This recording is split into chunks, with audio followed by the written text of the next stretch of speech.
So here's one of my favourite tanks. This is the Pz.III, one of my favourite tanks both in the game and historically. I think in World of Tanks terms it's probably the best medium tank to learn to play medium tanks, so to speak, at low tier. Probably followed by the T-34 and the A-43. The reason I say that is because the Pz.III does everything a medium tank should do quite well, but it has the usual weaknesses of higher tier mediums. It's very fast and very agile. It gets up to about 64 kilometers an hour and it turns on a dime, but it has very little armor. It has good, fairly quick turret traverse for its tier. The gun is good, but not amazing. It lacks a little in Pan and Alpha, but it has decent handling for tier. It also does have 10 degrees of gun depression and a very, very good gun mantle.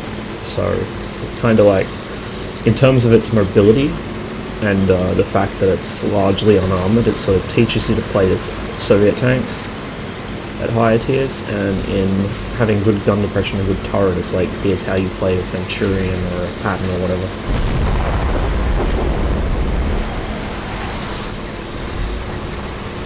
It also has very good camo, so when it's bottom tier and not able to directly engage enemies from the front, it's able to act as a scout, like a light tank.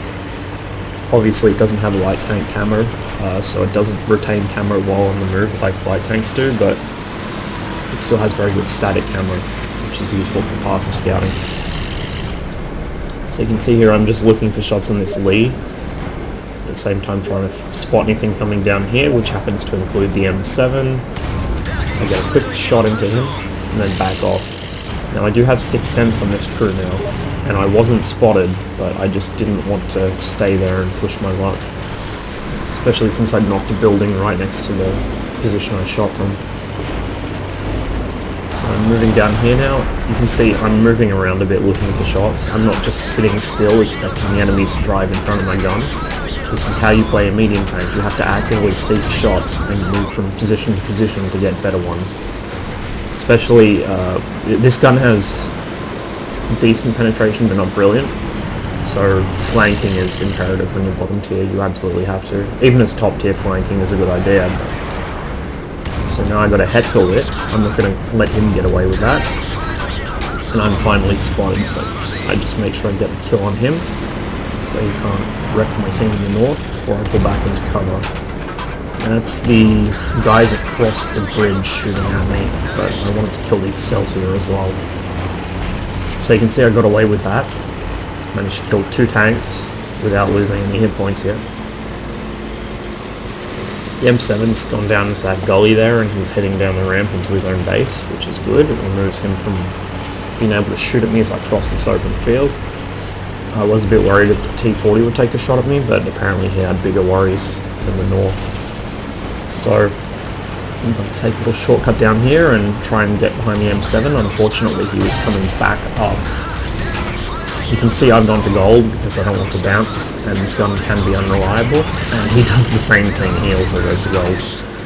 Remember, he's a tier 5 medium, I'm a tier 4, but with a little help from the AMX-40 behind him, I'm able to take him down, and still have just enough hit points left to tank in 1 hit from some of their tanks, maybe.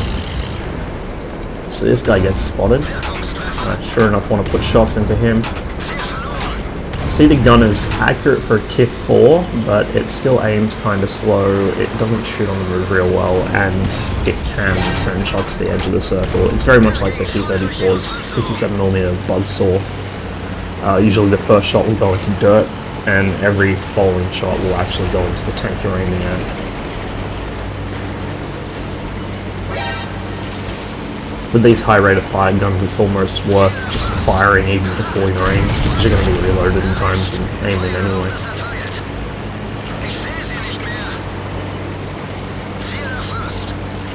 So you can see I'm using my mobility to advantage here. This guy is AFK, but I'm not going to say no to extra damage farming. But I don't want to stop in front of this guy, so I continue shooting on the move instead. So you can see I was able to get myself just shy of 1500 damage already in a tier 6 game as a bottom tier medium tank. That is not bad. My Pz.III stats are kind of shitty because a lot of the games I played in it were back shortly after the game was released, when I was really bad at it and thought the correct way to play this thing was to just find the nearest KV and circle strafe it, which admittedly is fun, but it just, coupled with the bad situational awareness I had back then, still had to an extent, it didn't work out. So I'm trying to teach myself to get better at this tank, and I think by getting better at the Pz.III you can get a lot better at the higher tier mediums. It's a very good vehicle to figure out if you're going to enjoy mediums at the higher tiers or not, because a lot of the time if you're in a tier 10 match and you're a medium tank, you're going to need to be spotting and not shooting, or shifting around the map in order to put your gun somewhere where it's useful. So I would definitely recommend this tank just to get a feel for it, especially if you're planning on going down either the Soviet or British or American mediums. Soviet ones because they're high DPM, low alpha, fairly mobile, and the British and Americans because they have the same sort of hold down capability, basically. So with this tank you can learn positioning, you can learn passive and active scouting, you can learn which areas you want to move through to flank different tanks, and just basically how to handle something this fast and this agile without sewer scouting it into the first enemy you see.